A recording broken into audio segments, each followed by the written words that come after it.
So last week, Senator Crapo and I led a letter to 150 of our colleagues talking about, again, EPA's overreach on the force of a 40% heavy-duty mandate, which includes semis, tractors, and trucks by 2032. I mean, 40% of all lightweight vehicles by 2032 have to be electric.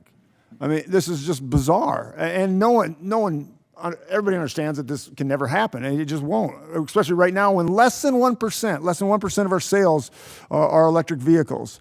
And it's also noted that it's going to cost over $1 trillion just to electrify and create the infrastructure for these vehicles.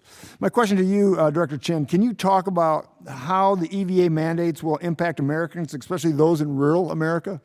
You know, one of the biggest challenges that we have in rural communities in Missouri is that we don't have great infrastructure. We can't even get cell phone signal in many areas.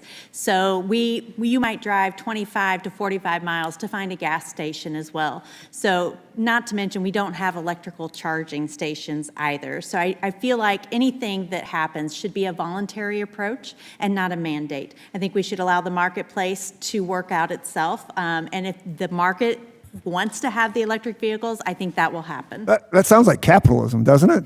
Let the consumer decide, right? And yet the administration has their thumb on the scale for electric vehicles like this and the mandate. It's ridiculous. And we do have an alternative. Again, myself being, my district being the largest biofuels district in the country, we have liquid fuels that can do this. And we can have clean fuels.